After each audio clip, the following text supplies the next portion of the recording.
It's a year since Iran fully implemented its commitments under a nuclear deal. In return, the United States, EU and UN began to roll back nuclear-related sanctions, helping to boost Iran's economy.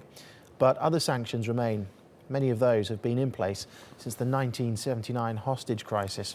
Soraya Lennie has more on their effect. This is perhaps the most visible sign of post-sanctions change in Iran. The delivery of an Airbus 321, Iran's first directly purchased new plane in almost 40 years. Iran had been banned from buying new aircraft because of US sanctions. As a result, the national carrier, Iran Air, has one of the oldest and most unsafe fleets in the world. But very slowly, because of the nuclear deal, there is hope that will change. On the ground, there are other signs of progress. EU sanctions on Iran's oil sector cut exports in 2012 from around 4 million barrels per day to less than 1.5 million. It was only record high oil prices that limited the immediate impact. Iran has now doubled output to almost 3 million barrels of crude. But the most far-reaching of the sanctions were arguably on Iran's banks. The embargo took away Iran's ability to pay for imports, even for life-saving medicine. Though the banking ban has been lifted, many foreign businesses are still too afraid to invest. Then there's the incoming administration of Donald Trump. He's promised a close relationship with Israel, a strident opponent of the nuclear deal. Trump says he wants to reinstate the suspended sanctions on Iran. So within the population, the effects of sanctions are very real. Nuclear-related sanctions only began in 2006, but many others started with the hostage crisis in 1979. And are still in place. The average Iranian is not only concerned about dollars and cents, analysts say the worst effects are psychological.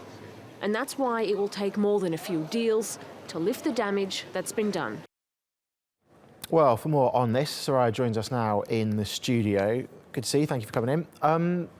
It's been 12 months since some of those sanctions were lifted then, but why has it taken so long for the normalisation to take place here? Well, there are a couple of reasons. The first one being that, as I mentioned, since the hostage crisis, there have been sanctions on Iran. So that's almost 4 decades of damage, effectively. You can't just undo that in basically a year. The other point is that when the nuclear deal was actually struck and the worst of the sanctions were lifted on Iran, Iran's economy was already in crisis, and it had nothing to do really with the sanctions that were in place. It had to do with economic mismanagement of the former president Mahmoud Ahmadinejad. You had record high inflation, unemployment. The Iranian rial had lost around 70% of its value to the dollar almost overnight in late 2010. The current president inherited an economy on the verge of collapse, the damage of which is still being felt. And so recovery from this damage is very slow. Certainly lifting some sanctions is helpful, but the damage really is far too deep to just sort of be erased in the last year. With some of those sanctions having been lifted a year ago, are we seeing foreign investors looking at Tehran more favourably? Well, absolutely. The European market was very big in Iran before some of the trade sanctions, the worst of the trade sanctions, were implemented on Tehran. So they really had lined up to go back in. You had auto car makers, especially from France, like Peugeot, wanting to re-sign deals and get back into the market. There have been a couple of very big airplane deals with Boeing and Airbus to basically revitalize Iran's fleet, as we saw there. These are worth billions and billions of dollars. Iran's ordered around 180 planes.